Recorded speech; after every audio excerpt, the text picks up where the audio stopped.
Okay, meron pong video si VP Sara Duterte na kumakalat ngayon mga sangkay at tignan po natin.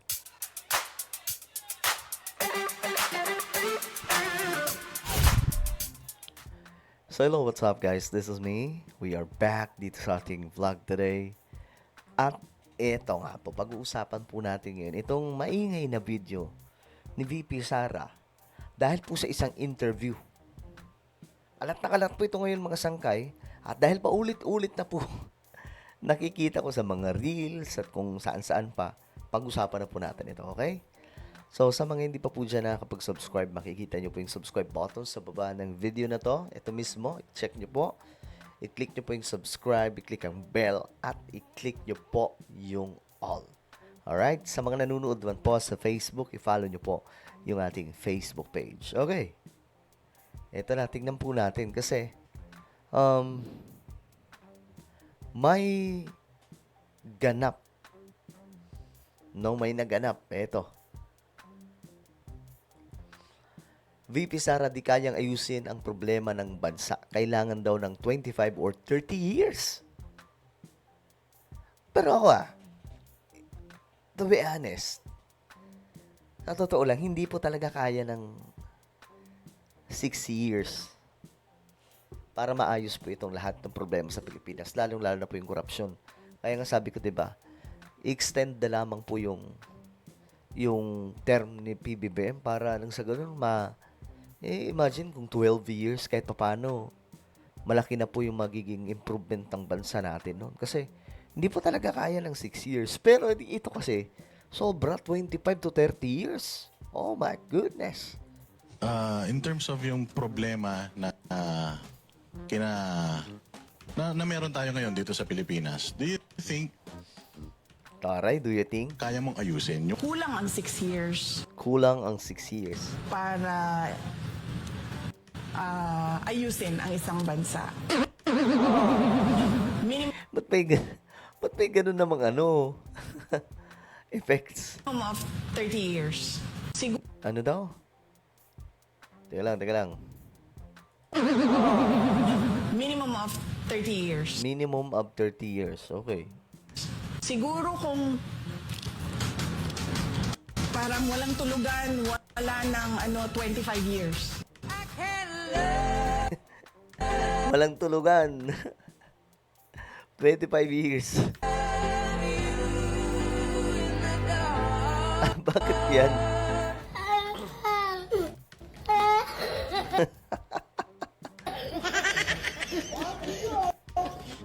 Okay. Ngayon ito, may komentary tungkol dyan. Panoorin po natin to. Maganda to eh. 1 minuto lang naman pala to. Okay, sige na natin. Kulang ang 6 years para ayusin ang isang bansa. Minimum of 30 years. Minimum of 30 years. Kayo ba, mga sangga, sa tingin nyo, ang pagsasaayos sa Pilipinas ay kailangan umabot ng 30 years? Kung magiging magiging totoo tayo at walang halong politika, masasabi po talaga natin na hindi talaga kaya ng 6 years. Tayo mismo alam po natin yan. Diba? Kaya nga, naalala nyo mga sangkay, lagi kong panawagan, extend PBBM. 2028, extend PBBM. Kasi, hindi po talaga kaya ang 6 years. Kasi sa atin, 6 years. Sa US kasi, 4 years. Pero pwede ma-re-elect ng isa pang termino. So aabot ng 8 years ng dire-diretso. O yun, mga didilis. Ang sabi ni Sayad ay minimum of 30 years daw. Ibig sabihin, pag minimum of 30 years, ano yung maximum? 100 years. Grabe naman yun. Ibig sabihin, aba, bitin sa kanya ang 6 years. Ibig sabihin, pag umupo siya, kailangan 30 years. 30 years, oo nga. Takal nun, pare. Daig pa si Ferdinand E. Marcos nun. Mga mambabatas, pakibago na po ang konstitusyon natin. Dapat ang minimum term ng isang presidente pala, 30 years. 30 years. Pero magiging totoo lang tayo. Magiging honest po tayo. Sa laki talaga ng problema sa Pilipinas, hindi po kaya yung change na mamumuno ka ng ilang buwan lang? 6? Di kaya. Kailangan dyan ng 6 years. Siguro, lang yan. Mga ilan lang yun. Kita mo si PBBM, di ba?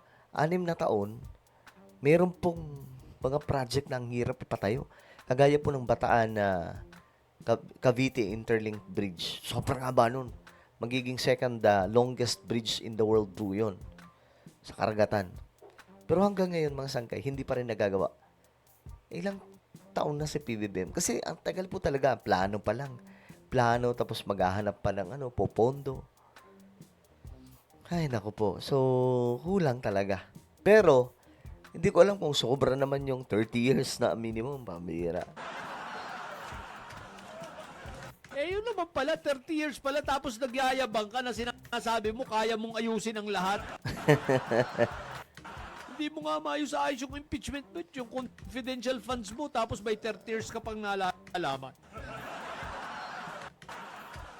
Si PBBM nga, 3 taon pa lang, ang dami, 423,000 na ang pamilyang nabigyan ng bahay.